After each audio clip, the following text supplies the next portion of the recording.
গ্রহণযোগ্য নির্বাচনের মাধ্যমে গণতন্ত্রের ভিত্তি রচনায় রাষ্ট্র সংস্কারে অনেক ছাড় দিয়েছে বিএনপি।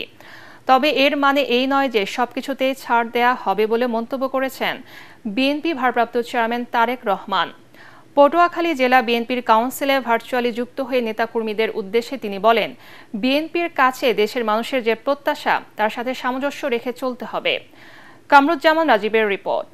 টানা সপ্তমবারের মতো বেস্ট টিস্যু পেপার ব্র্যান্ড হিসেবে স্বীকৃতি পেয়েছে বসুন্ধরা টিস্যু। জেলা কমিটির সবচেয়ে প্রবীণ নেতা। জাতীয় নির্বাচনকে সামনে রেখে তৃণমূল পর্যায়ে শক্তিশালী কমিটি গঠনের মাধ্যমে দলকে সংগঠিত করছে বিএনপি।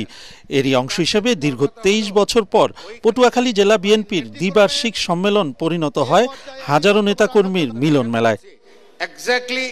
সম্মেলনে প্রধান অতিথি হিসেবে যোগ দেন বিএনপির ভারপ্রাপ্ত চেয়ারম্যান তারেক রহমান। এতে সমাপনী বক্তব্যে তিনি বলেন, বড় রাজনৈতিক দল হিসেবে বিএনপির দায়িত্ব ও চ্যালেঞ্জ দুটোই অনেক বেশি। সে কারণেই গণতন্ত্রের ভিত্তি রচনার জন্য সবার মতকে সম্মান দিতে হবে। বড় রাজনৈতিক দল হিসেবে আমাদের দায়িত্ব বড়। গণতন্ত্রের ভিত্তিকে যদি শক্ত ভিতের উপরে প্রতিষ্ঠিত করতে হয়, সবচেয়ে আগে এগিয়ে আসতে হবে বাংলাদেশ জাতীয়তাবাদী দল বিএনপিকে তথা আপনাকে এগিয়ে আসতে হবে। আমি যেহেতু বড়, স্বাভাবিকভাবেই অন্য যারা আছে, যারা আমাদের সমান নয়, তাদের মতামতকে আমাদের সম্মান দিতে হবে। সকলের সাথে বসতে হবে, আলোচনা করতে হবে, আলোচনার মাধ্যমেই সমস্যার সমাধান করতে হবে। সরকারের সংস্কার উদ্যোগকে বিএনপি সহযোগিতা করছে না এমন অভিযোগ ঠিক নয় দাবি করে তারেক রহমান বলেন, জনপ্রত্যাশা পূরণে বিএনপি সবচেয়ে বেশি ছাড় দিয়েছে। কিছু কিছু নিউজ মিডিয়া হয়তো বলার চেষ্টা করছে যে রিফর্ম কমিটিতে বিএনপি মানছে না, কিন্তু বাস্তব সত্য যেটা হলো, বিএনপি অনেক বিষয়ে অনেক ছাড় দিয়েছে।